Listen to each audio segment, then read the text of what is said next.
ऐज़ान मोहतरम खुदावंद आलम इस सूरह इब्राहीम की 24वीं और 25वीं आयत में इरशाद फरमा रहा है अलम तर कैफ़ ज़रबल्लाहु मसलन कलिमतन तय्यबा कशजरतिन तय्यबा। क्या तुमने नहीं देखा कि खुदावंद आलम कैसे कलमे तय्यबा की मिसाल शजरे तय्यबा से दे रहा है। असलुहा साबित व फ़रउहा फ़िस्समा। इस शजरे तय्यबा की खुसूसियत ये है कि इसकी असल साबित है, महकम है, मज़बूत है। व फ़रउहा फ़िस्समा, इसकी शाख आसमान में है। तो अती उकुलहा कुल्ल हीन बिइज़्न रब्बिहा।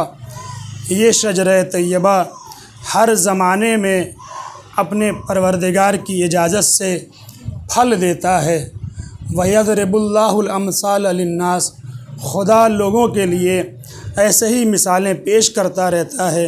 लअल्लहुम यतज़क्करून, काश कि लोग होश में आए, समझें, गौर करें।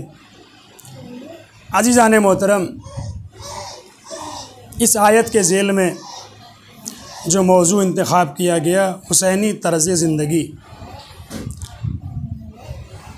मैंने इस 2 दिन की तकरीर में कुछ बातें इस मौजू के हवाले से आपके सामने पेश की। पहली मजलिस में कि ये मौजू क्यों इंतख़ाब किया गया, कल मैंने आपके सामने इंसान की ज़िंदगी के 2 हिस्से, एक ख़बीस ज़िंदगी, एक तैयब ज़िंदगी, इसके हवाले से अर्ज़ किया। और इसी के ज़िम्न में जो शजरे तय्यबा की 2 खुसूसियत थी, असलुहा साबित व फ़रउहा फ़िस्समा। शजरे तय्यबा की खुसूसियत ये थी कि उसकी असल मज़बूत है, उसकी शाख आसमान में है। आयत के इस कलमे के ज़रिए से मैंने हुसैनी तर्ज़ ज़िंदगी के 2 तरीक़े, रविश आपके सामने पेश किए। असलुहा साबित यानी हुसैनी एक मोमिन अपने ईमान में पुख्ता होता है, अपने ईमान में मज़बूत होता है। मोमिन का ईमान हवाओं के झोंकों से बह नहीं जाता, बल्कि मज़बूत हुआ करता है। दूसरी खुसूसियत जो मैंने आपके सामने पेश की, व फ़रउहा फ़िस्समा। जिस तरीके से दरख्त आगे बढ़ता रहता है, उसकी शाखें आगे बढ़ती रहती हैं, वैसे ही एक मोमिन हुसैनी की ज़िंदगी ऐसी होती है जो इल्मी मैदान में या दुनियावी मैदान में और उखरवी मैदान में आगे की तरफ बढ़ती रहती है। ये दो बातें मैंने कल आपके सामने अर्ज़ की थी। आज जो तीसरी खुसूसियत, जो तीसरा तरीक़ा, तीसरी रविश है, आपके सामने पेश करने की कोशिश करूँगा। अगर आखिर तक पहुँच गया तो ठीक, वरना इंशाअल्लाह कल जो बाकी बातें बचेंगी पेश करूँगा।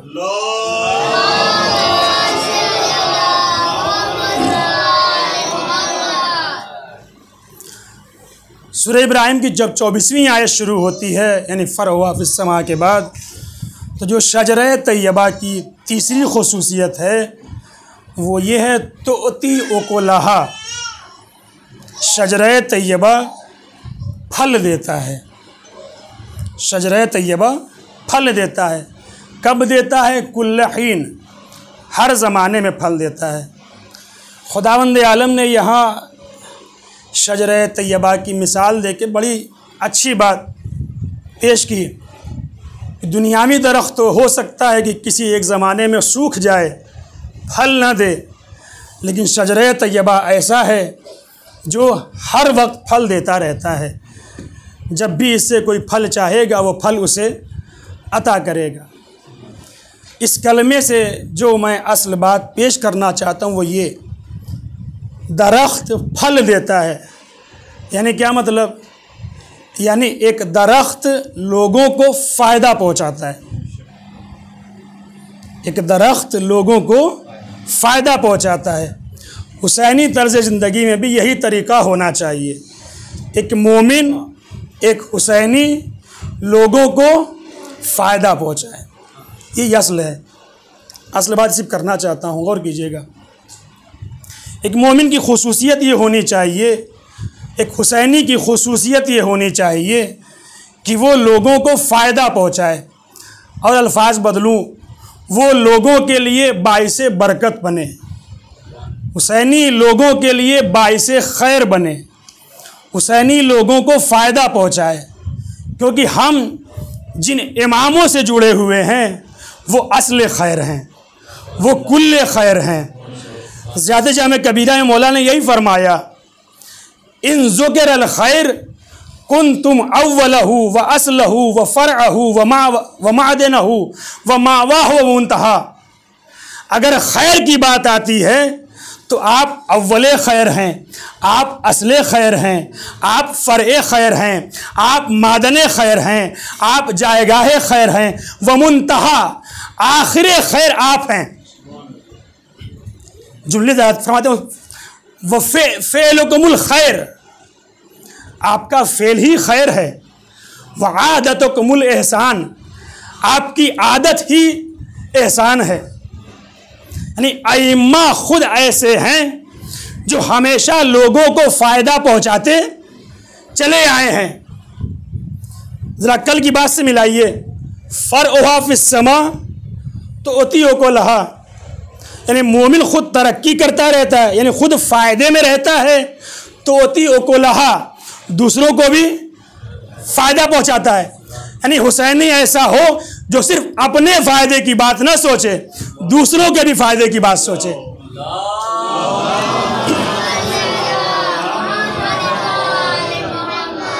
और किया आपने, दूसरों को फ़ायदा पहुँचा। ये फ़ायदा भी यहाँ बहुत वसी माना में है।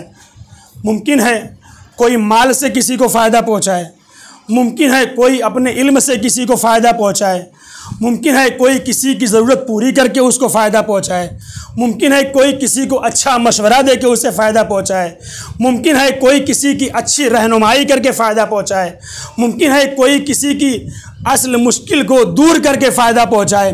अगर मुश्किल दूर नहीं कर सकता, कम से कम उसको अच्छा मशवरा दे के उसको फ़ायदा पहुँचाए।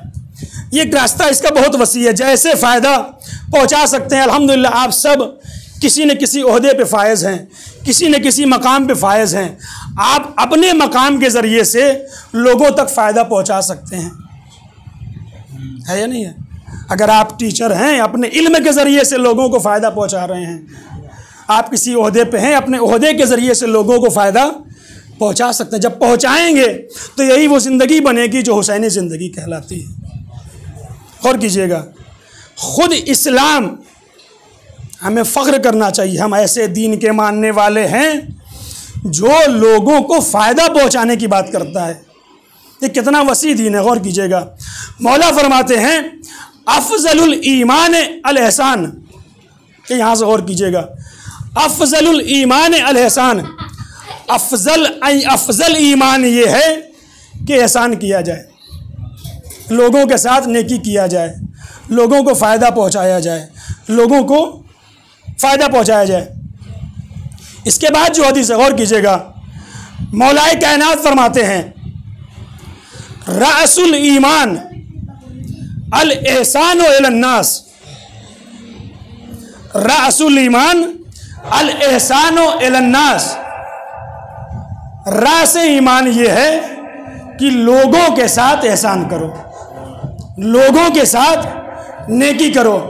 ज़रा अपने इस्लाम की बुलंदी तो देखिए, अपने अइम्मा की बुलंदी तो देखिए, उनकी फ़िक्र की बुलंदी तो देखिए, उनके दिल में इंसानियत के लिए पाए जाने वाला दर्द तो महसूस कीजिए। क्या फरमाया?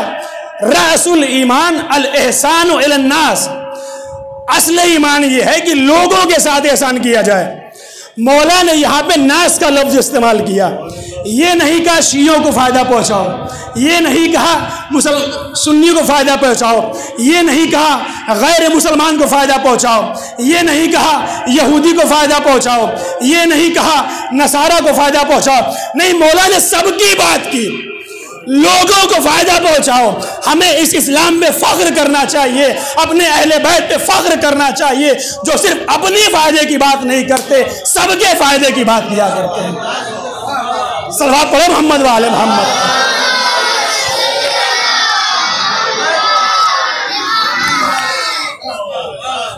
कितना अजीम दीन है हमारा, कितने अजीम रहनुमा हैं हमारे, जो सिर्फ अपने फ़ायदे की बात नहीं कर रहे हैं, दूसरों के फ़ायदे की बात कर रहे हैं। अपने साथ साथ दूसरों को भी फ़ायदा पहुँचाओ। गौर कीजिएगा, इसी पे, इसी एहसान पे, इसी खैर पे, इसी नेकी पहुँचाने पे ये मजलिस ख़त्म हो जाएगी। अगर बात रह गई तो कल पूरा कर दूंगा इंशाल्लाह। गौर कीजिएगा यहाँ से। इसके बाद मौला इस ज़माने में और जगहों पे हर तरह के लोग रहते हैं, कहीं अमीर भी हैं, गरीब भी हैं, कोई परेशान है, कोई खुशहाल है, हर तरह के लोग रहते हैं। लेकिन गौर कीजिए, इस्लाम ने कितना अच्छा निज़ाम बनाया है लोगों को फ़ायदा पहुंचाने का, लोगों को खैर पहुंचाने का, लोगों के साथ नेकी करने का। और ऐसा सिस्टम बनाया कि इंसान के दिमाग में ये ना आए तो मैंने इसके साथ अच्छाई किया है तो मुझे भी कुछ मिलेगा कि नहीं मिलेगा।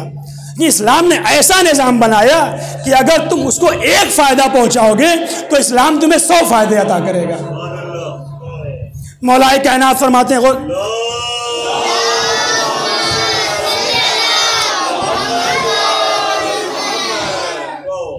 हमारे और आपके छठे इमाम फरमाते हैं, माफ़ कीजिएगा, हज़रत इमाम जाफ़र सादिक़ अलैहिस्सलाम,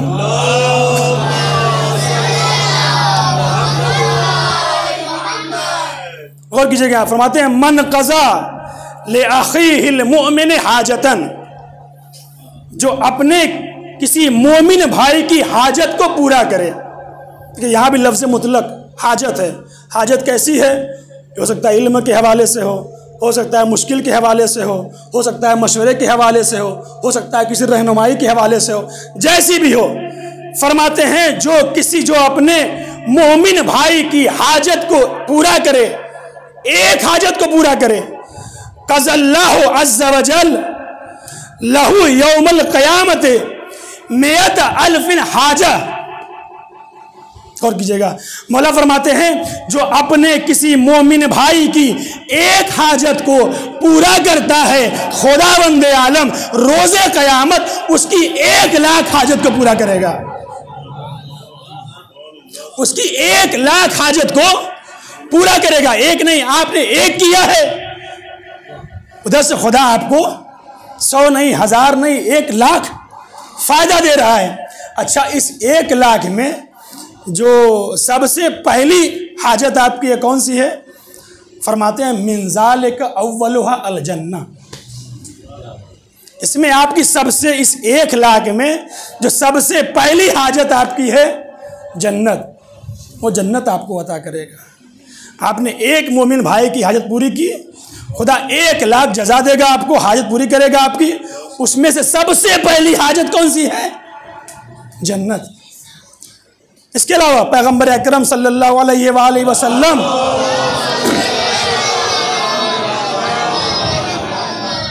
फरमाते हैं मन कज़ा ले मोमिन हाजतन, जो अपने किसी मोमिन भाई की एक हाजत को पूरी करे, कज़ल्लाहु लहू हवाइजन कसीरा, खुदावंद आलम उसकी बहुत सारी लातादाद हाजतों को पूरा करेगा।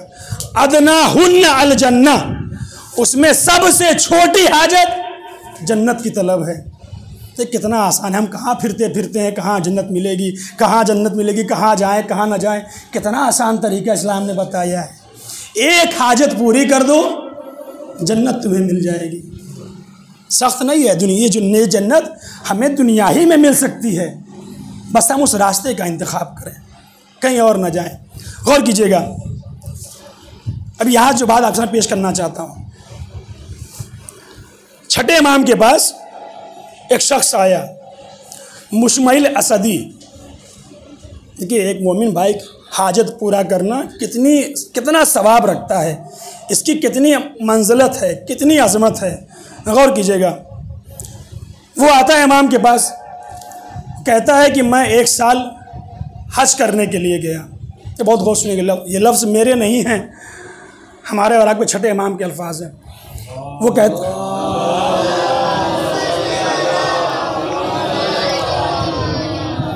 वो कहता है मैं 1 साल हज करने के लिए गया। हज करने के बाद अपने छठे इमाम के पास मुलाकात के लिए गया। कहता जब उनके पास गया तो मौला ने पूछा, मुशमइल कहाँ से आ रहे हो? कहा मौला हज करके आ रहा हूँ। और कीजिएगा, मौला हज करके आ रहा हूँ। कहा अच्छा, क्या तुम्हें पता है हज करने वाले को खुदा कितना सवाब देता है? क्या तुमको पता है कि खुदा हज करने वाले को कितना सवाब देता है? कहता है मौला मुझे तो नहीं पता, आप मुझे तालीम दीजिए। ये भी एक कमाल अदब है मौला के हुजूर में जाने का।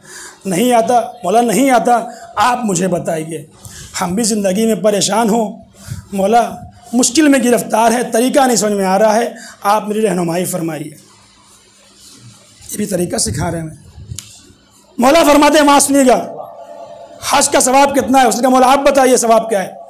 मौला फरमाते फ़क़ाल इन्नल अब्द इज़ा ताफ़ बिहाज़ल बैत उसबुअन, जब कोई बंदा खुदा के घर का 7 चक्कर लगाता है, 7 तवाफ करता है, वसल्ला रकाते, 2 रकात नमाज तवाफ पढ़ता है, वसआ बैन सफ़ा वल मरवा, सफ़ा व मरवा के दरमियान सही करता है। क्या फरमाया मौला ने? जब कोई 7 तवाफ करता है, 2 रकात नमाज तवाफ पढ़ता है, उसके बाद सही करता है सफ़ा व मरवा के दरमियान, तो खुदा सवाब कितना देता है? फरमाते हैं कतबल्लाहु लहू सित्तत आलाफ हसना, खुदा उसके लिए 6000 नेकियां लिखता है। कितना लिखता है? 6000 नेकियां लिखता है। मौला ये रुके नहीं, आगे बढ़े, फिर फरमाते हैं वहत्त अनहु सित्तत आलाफ सय्या, उसके 6000 गुनाहों को मिटा देता है। और करें, 6000 नेकियां लिखता है, 6000 गुनाहों को माफ कर देता है। व कज़ा लहू सित्तत व रफ़अ लहू सित्तत आलाफ दरजा, उसके 6000 दर्जे को बुलंद करता है। 6000 नेकी लिखी, 6000 गुनाहों को माफ किया, 6000 दर्जा अता किया।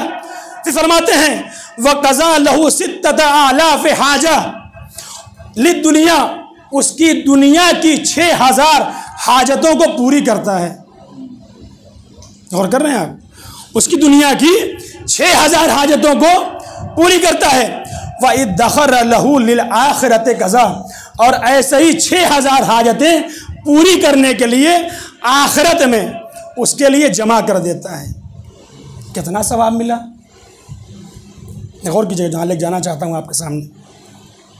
हज किया, 6000 नेकी लिखी, 6000 गुनाहों को मिटा दिया, 6000 दर्जा अता किया, 6000 दुनिया की हाजत पूरी की, 6000 आखिरत के लिए जमा कर रखी।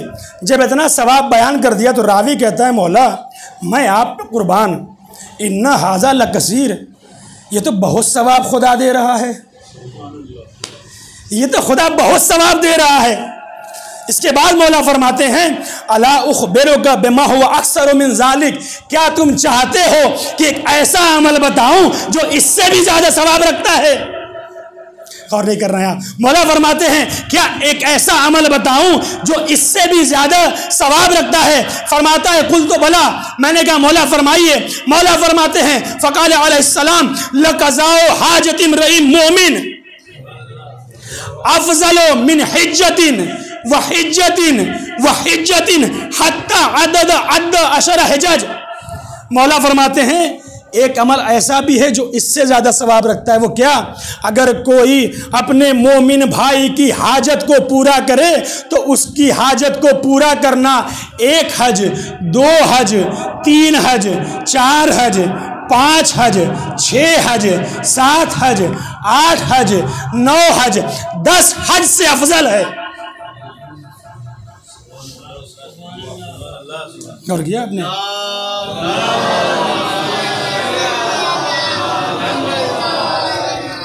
इधर 1 हज का इतना सवाब।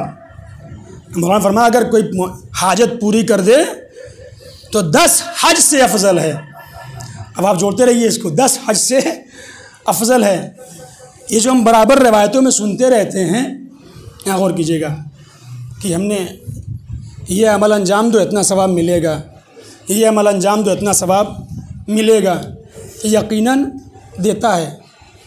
कभी ये ना सोचिएगा खुदा कैसे देता है, देता भी है कि नहीं देता, या ऐसे ही है। नहीं, ये ऐसे ही नहीं है, ये ऐसे ही नहीं है। खुदा देता है, बस हम महसूस नहीं कर पाते। जो रवायत मैंने पेश की अभी आपके सामने, जो एक मोमिन की हाजत पूरा करे वो 10 हज से अफजल है। कैसे? इससे पहले कि वाक़या बताऊं, मिलकर सलावत पढ़िए।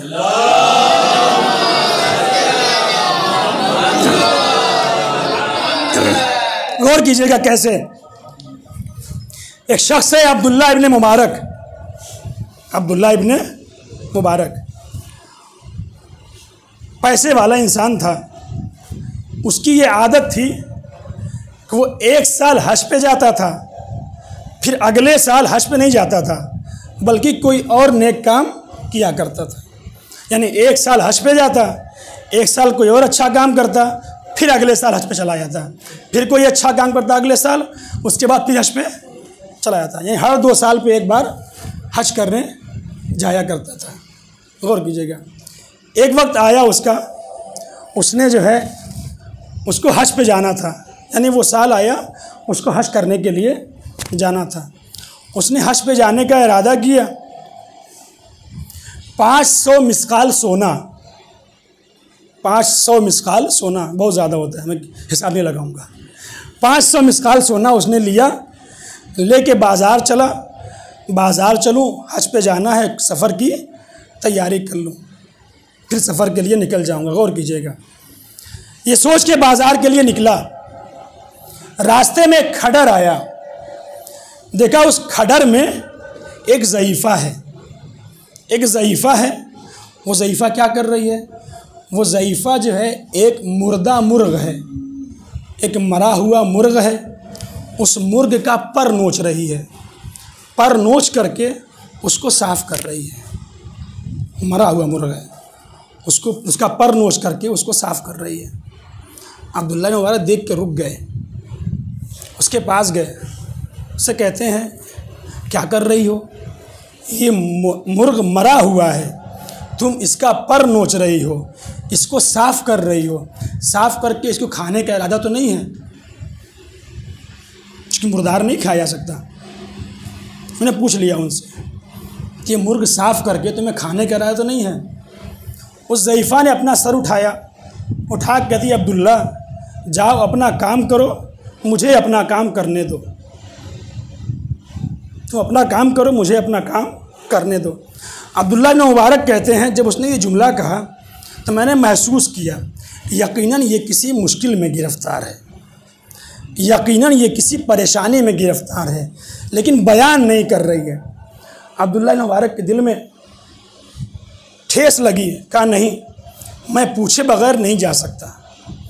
उस ज़ईफ़ा से इसरार किया, बताओ क्या वजह है, बताओ क्या वजह है। जब अब्दुल्लाह इब्न मुबारक ने इसरार किया, गौर कीजिएगा, इसरार किया तो उसने बताया, क्या बताया, कहा देखिए मैं सादात हूँ, मैं सैदानी हूँ, अलवी ख़ानदान से हूँ, सैदानी हूँ, अलवी ख़ानदान से हूँ, मेरे 4 यतीम बच्चे हैं, मेरा शौहर दुनिया से जा चुका है, आज 4 दिन हो गए, 4 दिनों से मेरे बच्चों ने कुछ नहीं खाया, 4 दिनों से मेरे बच्चों ने कुछ नहीं खाया। अब जब बिल्कुल मौत के करीब आ चुके हैं तो मैं मजबूर हूँ कि इस मुर्दा मुर्ग को साफ़ करके बच्चों के लिए, बच्चों को खिला सकूँ। चूँकि मुस्तर हूँ, मजबूर हूँ, इसलिए मुर्दा मुर्ग मेरे लिए हलाल है। इतना सुनना था, अब्दुल्लाह इब्न मुबारक का दिल लरज़ गया। क्या है, अपने आप से कहा, वाह हो अब्दुल्ला, तुम्हारे पास दौलत है, ये ज़ईफ़ा इतनी मुश्किल में है, तुम कैसे हज पे जा सकते हो, इसकी मदद करो। और कीजिएगा, उन्होंने कहा एक मोमिन की हाजत पूरी करना 10 हज से अफजल है, यूँ ही नहीं है। उन्हें क्या किया, कहा सैदानी अपना दामन फैलाओ। उसने अपना दामन फैलाया, पूरा 500 मिस्काल सोना उसके दामन में डाल दिया, उसके दामन में डाल दिया, डाल के चले गए। वो ज़ईफ़ा खुश हो गई, मेरे रहने का इंतज़ाम हो गया, बच्चों के खाने पीने का इंतज़ाम हो गया। अब्दुल्लाह इब्न मुबारक दे के चले आए। अब चूँकि सारा पैसा खर्च कर चुके थे, लिहाजा हज पे नहीं जा सके, यानी मोमिन की, उस मोमिना की ज़रूरत पूरी कर दी, भले ही हज पे नहीं गए। गौर कीजिएगा अफजल कैसे है। अब हज का ज़माना आया, सारे हाजी हज करने के लिए चले गए। ये सोचते रह गए हम तो नहीं जा सकते, कोई बात नहीं, कम से कम मैंने एक मोमिना की मदद की है। अब जब सारे चले गए हाजी, अब ये इंतज़ार कर रहे हैं हज का मौसम ख़त्म हो, सारे हाजी वापस आएँ तो हम जाके सारे हाजियों को कम से कम मुबारकबाद तो दे के आ जाएँ कि आप हज करने गए थे, आपका हज मुबारक हो, खुदा आपका हज कबूल फरमाए। खुद नहीं गए हैं। ज़माना आया, सारे हाजी वापस करके, सारे हाजी हज करके वतन वापस आए। जब वतन वापस आए, गौर कीजिएगा यहाँ पे, जब वतन वापस आए, अब्दुल्लाह इब्न मुबारक चले कि चल के हाजियों को मुबारकबाद दे दूँ, कह तो दूँ हाजी साहब मुबारक हो, हज मुबारक हो, आपका हज खुदा कबूल फरमाए। लेकिन कहते हैं जब मैं उनको मुबारकबाद देने के लिए गया तो वो वापस पलट के मुझसे कह रहे हैं, अब्दुल्लाह इब्न मुबारक हज मुबारक हो, हज मुबारक हो, तुम्हारा हज खुदा कबूल फरमाए। क्या सुन रहे हैं आप? अब्दुल्लाह तुम्हारा हज कबूल हो, हज मुबारक हो, खुदा तुम्हारा हज कबूल फरमाए। सोच में पड़ गए, ये क्या, मैं तो गया ही नहीं, मैं इनको मुबारकबादी देने आया था, ये लोग मुझको मुबारकबादी दे रहे हैं, ये माजरा क्या है। वहाँ पे कुछ बयान नहीं किया कि मैं तो गया ही नहीं था, तुम कैसे कह रहे हो, कुछ कहा नहीं, मुबारकबादी ली, शुक्रिया अदा किया, करके घर वापस आ गए। लेकिन सोच में पड़े हुए हैं, आखिर क्या वजह है कि मैं तो हज करने गया नहीं था, फिर ये मुझे मुबारकबादी कैसे दे रहे हैं। इसी कश्मकश में, इसी फिक्र में रात को सोए, और कीजिएगा यहाँ पे, रात में सोए। जब रात में सोए तो ख्वाब में पैगंबर को देखा।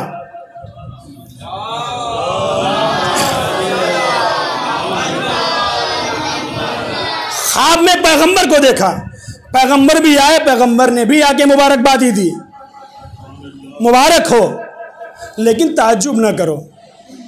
क्या या नबी अल्लाह, ताज्जुब कैसे ना करो, मैं हज करने गया नहीं, सब मुझे हज की मुबारकबाद दे रहे हैं। कहा सही बात है, तुम हज करने नहीं गए, लेकिन तुम्हें सब हज की मुबारकबाद दे रहे हैं। जानते हो क्यों? तुमने उस मोमिना की मदद की थी, तुमने उस मोमिना की मदद की थी। जब तुमने उस मोमिना की मदद की, मैंने खुदा की बारगाह में तुम्हारे लिए दुआ की। खुदा ने मेरी दुआ कबूल करते हुए तुम्हारी शक्ल सूरत में एक फरिश्ता पैदा किया जो तुम्हारी नियाबत में हज कर रहा था। ये जो हाजी आए हैं, हज की मुबारकबाद दे रहे हैं, उन्होंने तुमको नहीं देखा था। वो फरिश्ता था जो तुम्हारी शक्ल सूरत में वहां मौजूद तुम्हारी तरफ से हज कर रहा था। सल्लल्लाहु अलैहि मोहम्मद व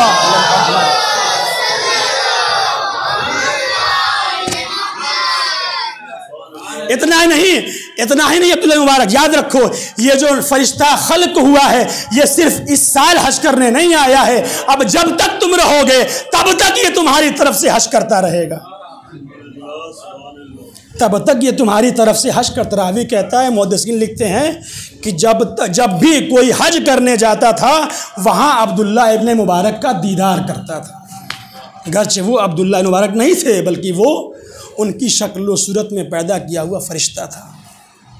गौर करें आपने, एक मोमिन की हाजत पूरा करना इंसान को कहाँ से कहाँ पहुँचाता है। हम हुसैन के मानने वाले, हम मौला को मानने वाले, हमें भी चाहिए कि हम लोगों को फ़ायदा पहुँचाएँ, खैर पहुँचाएँ, नेकी पहुँचाएँ। खुद हमारे वजूद में एक सबसे बेहतरीन खैर मौजूद है। हमारे वजूद में खुद एक बेहतरीन खैर मौजूद है, बस ज़रूरत है हम उस खैर को कायनात तक पहुँचाएँ। वो खैर क्या है?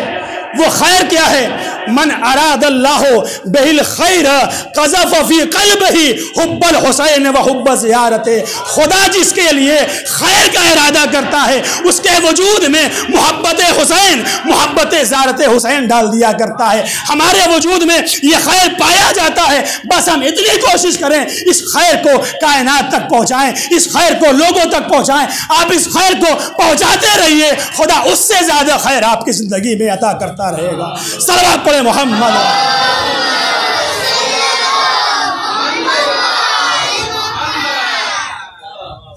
और क्या अपने हमारे वजूद में खुद ये खैर पाया जाता है, बस हम इसको महसूस करें, इस हुसैन को, हुसैनियत को, इस मकसद हुसैन को, इस आज़ादारी को कायनात तक पहुँचाएँ। ये क्या होगा? लोगों को फ़ायदा पहुँचाना। खुद भी निजात की तरफ जा रहे हैं, दूसरों को भी निजात की तरफ ले चलें। जनाब हुर करबला के मैदान में, और कीजिएगा, जब तौबा करने का इरादा किया, जब लश्कर यजीद से निकले हैं, जब लश्कर यजीद से निकले हैं, किस लिए निकले? ताकि मुझे फ़ायदा हो सके, यही था ना, ताकि मुझे फ़ायदा हो सके।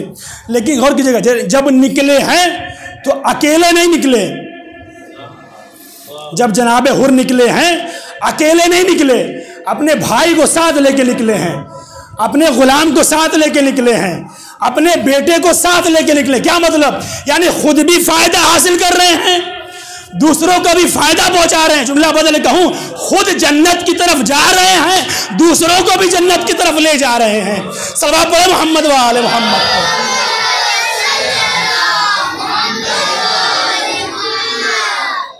गौर कर रहे हैं आप, हुर अकेले नहीं गए, साथ लेके गए, यानी खुद भी फ़ायदा हासिल किया, दूसरों को भी फ़ायदा पहुंचाया। खुद मौला हुसैन की ज़िंदगी, आज बात रह जाएगी, कल इंशाअल्लाह इसको पूरी करूँगा। खुद मौला हुसैन की ज़िंदगी, जैसे ही दुनिया में आए आसमान वाले को फ़ायदा पहुंचाया, जैसे ही दुनिया में आए आसमान वाले को फ़ायदा पहुंचाया, और जाते जाते हुर को फ़ायदा पहुंचाया। ये तो ज़िंदगी का मसला था। ज़िंदगी के बाद हमें ऐसी आज़ादारी दी है, ऐसा खैर का ज़रिया दिया है, जिस खैर के ज़रिए से, आज इस अज़ा के ज़रिए से हम कायनात को इंसानियत पहुंचा रहे हैं, हम कायनात को इल्म पहुंचा रहे हैं, हम कायनात को भाईचारे का दर्स दे रहे हैं, हम कायनात को अखुव्वत व बिरादरी व मोहब्बत का दर्स दे रहे हैं। ये आज़ादारी भी खैर है, बस इसको लोगों तक पहुंचाएं। जी खैर है।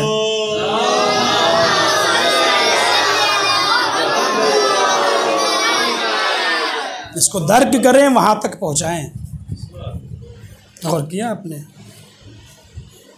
खुद जनाब हबीब ने बात ख़त्म की। जनाब हबीब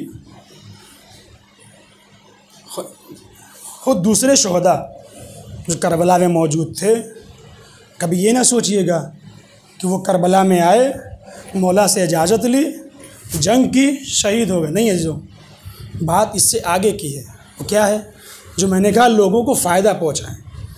ये जितने शहीद हैं ना, इसमें अक्सर शहीद ऐसे हैं जो पहले गए हैं जालिम पे सामने लड़ने के लिए, लड़ने से पहले खुतबा दिया है, लड़ने से पहले खुतबा दिया है, कुछ बातें की हैं, उस बात में क्या किया है, वही बात, हम तो फ़ायदे पे हैं, तुमको भी फ़ायदा पहुंचाना चाहते हैं। सब ने किया है ये काम, आओ हुसैन की तरफ वापस आ जाओ।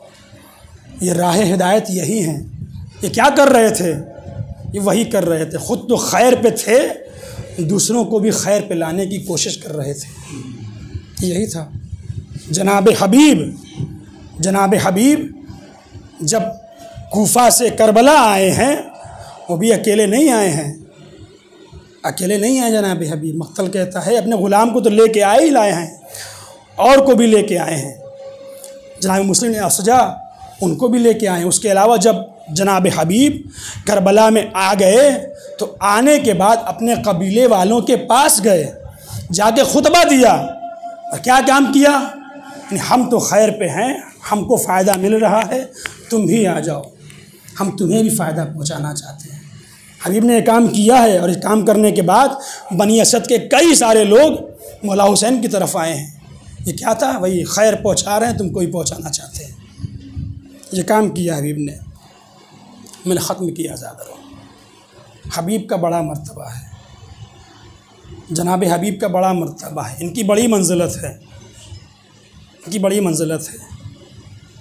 करबला में दो मरकज़ियत है, करबला में दो मरकज़ियत है। एक मरकज़ियत जनाब हबीब के पास है, दूसरी मरकज़ियत मौला अब्बास के पास है। जितने असहाबो अंसार हैं वो सब हबीब के पास हैं, जितने बनी हाशिम हैं सब मौला अब्बास के पास हैं। जनाब हबीब का मर्तबा है। इसके अलावा मैमना के लिए मौला ने जनाब हबीब का इंतखाब किया, मैसरा के लिए जनाब ज़ुहैर का इंतखाब किया, क़ल्ब लश्कर के लिए मौला अब्बास का इंतखाब किया। हबीब की इतनी मंजिलत है अज़ादारों। मैंने ख़त्म किया। जब लश्कर पे लश्कर आने लगे, आज 4 मुहर्रम थी, लश्कर पे लश्कर आ रहे हैं। गालिबन आज शिमर का लश्कर भी करबला पहुंच चुका। जनाब ज़ैनब ने कहा भैया आप भी किसी को बुलाइए। हाँ बहना मैंने भी बुलाया है, आने वाला आएगा। जनाब हबीब के पास मौला का कासिद पहुंचा, मौला खाना खा रहे थे, मौला का नाम सुना, खाना छोड़ के दरवाज़े पे आए। क्या हुआ, हुसैन का कासिद हूँ। क्या लेके आए हो, मौला का ख़त लेके आया हूँ। ख़त को लिया, आँखों से लगाया, बोसा दिया, ख़त को पढ़ा, लिखा था हबीब तुम तो जानते हो रसूल से हमारी निस्बत क्या है, हमारी मदद के लिए आ जाओ। ए अज़ादारो, जनाब हबीब घर में आए, ज़ौजा ने परेशान देखा। क्या पूछा, क्या हुआ, क्यों परेशान हो। मौला ने ख़त लिखा है, ख़त लिख के मुझे बुलाया है। क्या इरादा है, कहा मुझे तुम्हारा ख्याल आ रहा है। ज़ौजा हो तो ऐसी हो जो अपने शौहर के मकसद में शरीक हो। आवाज़ देती हबीब मैं ये खाक फाँक के जी लूँगी, तुम मौला की मदद के लिए जाओ। लो आज़ादारो, जनाब हबीब आमादा हुए, जनाब हबीब करबला आ गए। जब करबला आए अल्लाह अकबर की आवाज़ गूंजी। जनाब ज़ैनब कहती है फ़िज़्ज़ा ज़रा देखो तो ये अल्लाह अकबर की आवाज़ क्यों आ रही है। जनाब फ़िज़्ज़ा बाहर आई, आने के बाद कहती हैं अली शहज़ादी मौला के बचपन के दोस्त हबीब आए हुए हैं, इतना सुनना था। शहज़ादी फरमाती हैं फ़िज़्ज़ा जाओ जाके हबीब को मेरा सलाम कह दो। फ़िज़्ज़ा आई, हबीब ज़हे नसीब अली की बेटी तुम्हें सलाम कह रही है, इतना सुनना था। मुंह पीट लिया, हाय सैदानिया गुलामों को सलाम कर रही है। जज़ाकल्लाहु खैरल जज़ा। खुदा आपको कोई गम न दे सिवाय गम मज़लूम करबला के। लो अज़ादार रोज़े आशूर जब आया है, हर एक मौला से इजाज़त लेके जंग पे जा रहा है, शहीद होने जा रहा है। ज़ोहर का वक्त आया, अबू समामा सैदावी आए, मौला वक्त नमाज हो गया है, आपकी इक़्तिदा में नमाज अदा करना चाहते हैं। लो अज़ादारों, मौला फरमाते हैं जनाब हबीब से, हबीब जाओ इन दुश्मनों से कह दो हम नमाज पढ़ना चाहते हैं, कुछ देर के लिए जंग को रोक दिया जाए। लेकिन अज़ादार मख्तल कहता है दुश्मनों ने ऐसा जवाब दिया कि जनाब हबीब को बर्दाश्त न हो सका। जनाब हबीब फ़क़ीह हैं, बर्दाश्त न हो सका। कहते हैं आका आप नमाज पढ़िए, हम इन दुश्मनों को देखते हैं। आका आप नमाज पढ़िए, हम इन दुश्मनों को देखते हैं। सुनोगे अज़ादारों क्या हुआ? मौला ने सईद व ज़ुहैर को अपने आगे खड़ा किया, मौला नमाज पढ़ना शुरू हो गए। उधर से तीर आना शुरू हुए। जनाब सईद ने तीरों को कभी तलवार से काटा, कभी अपने सिपर पे रोका। लेकिन मक्तल कहता है मौला की नमाज खत्म होते होते जनाब सईद के जिस्म पर 17 तीर लगे हुए थे, लेकिन कोई तीर में ऐसी ताकत नहीं थी जो सईद को रोक सके और कोई तीर मौला को लग सके। लेकिन जैसे ही मौला ने कहा अस्सलामु अलैकुम व रहमतुल्लाहि व बरकातुहू, जज़ाकल्लाहु खैरल जज़ा। खुदा आपको कोई गम न दे सिवाय मज़लूम करबला के। जैसे ही मौला ने सलाम किया, उधर जनाब सईद फ़ौरन ज़मीन पे गिर पड़े। मौला ने आगोश में उठाया, मौला ने सर को जानू पे रखा। जैसे ही सर को जानू पे रखा, जनाब सईद कहते हैं अरज़ीत मिन्नी या मौला, क्या मेरे मौला आप मुझसे राज़ी हो गए? मौला क्या आप मुझसे राज़ी हो गए? कुछ ही देर गुजरी थी कि मक्तल से जनाब हबीब की आवाज आई, वालेकुमुस्सलाम या मौला। मौला चले, हबीब के सिराने पहुंचे, हबीब का सर जानू पे रखा। यहाँ मौला ने एक जुमला कहा तो जनाब हबीब की अजमत को वाज़े करता है। मौला फरमाते हैं लिल्लाहि दर्रुका या हबीब कद कुंता रजुलन फाज़िला तख्तिमुल कुरआन फी लैलतिन वाहिदा। हबीब खुदा तुम पे रहमत नाजिल करे, तुम मर्द फाजिल थे, तुम एक रात में पूरे कुरान की तिलावत किया करते थे। लो आज़ादारो, हबीब की रूह कफ़से उनसुरी से परवास कर गई। मैं कहूँगा हबीब ये ज़ोहर की नमाज थी, तुमने पढ़वा दी, मौला ने पढ़ ली, लेकिन ए हबीब असर के वक्त आना, कोई ना होगा, हुसैन का आखिरी सजदा होगा, शिमर का कुंद खंजर होगा, माँ की आवाज होगी, ए शिमर मेरे बच्चे ने तेरा क्या बिगाड़ा।